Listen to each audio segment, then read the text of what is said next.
identity theft, security fraud, gambling on internet, pornography, etc.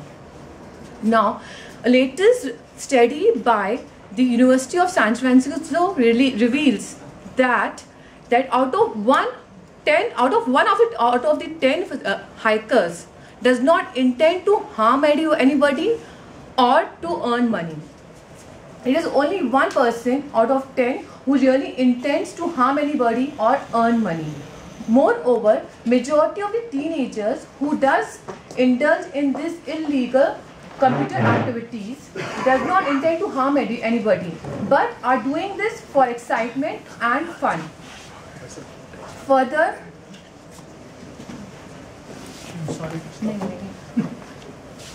Further, 90% of these cyber crime stays unreported. So it is really necessary that we should have the proper knowledge of cyber crime and cyber law.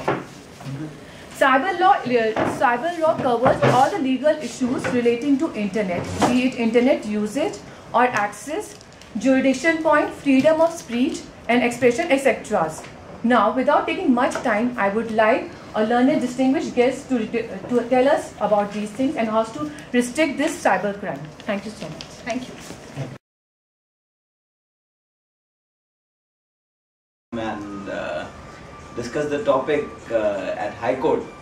I actually went online and I started looking for, are there any specific definitions, because I know how lawyers, they're very specific about definitions and descriptions, but in our line we don't. So let's have a very informal discussion about cyber crime. I'm not an expert in cyber law, so we'll stick my topic to cyber crime only. As ma'am very rightly described what is cyber crime. I'll just take one more step. Computer के माध्यम से computer के ऊपर whatever is being done is cyber crime in a very simplistic manner.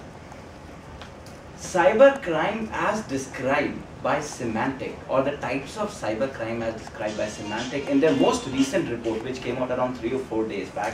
Very interesting, so I'll stick to that. There are two types of cyber crime they describe, type 1 and type 2. Type 1 kind of a cyber crime is one which actually is an incidental or a single incident kind of a cyber crime. एक बार हो गया and that is it. Generally we can categorize things as hacking, cracking, data theft and so on and so forth, which we'll get on later on into such kind of crime. Type 2, what they have described are the recurring kind of crime, which are coming up more and more in the time to come, like online stalking, cyber harassment, continued defamation and so on and so forth. Now, since our field is not that old, laws across the globe are still evolving. Cyber crime is what, 20 years old? Give or take. I think, sir, you would know much better than anybody else. So, more and more laws are evolving. People, they batter IT Act as well, but as Mohiti very rightly said, it's a good act, but it is still evolving. We made that in 2000, we did amendments in 2008. Many more drafts are pending to be discussed and added into the act, and I'm sure they will be done in due time. Now, to see the magnanimity of cyber crime, in one of the reports I read, it's a report made by Jam.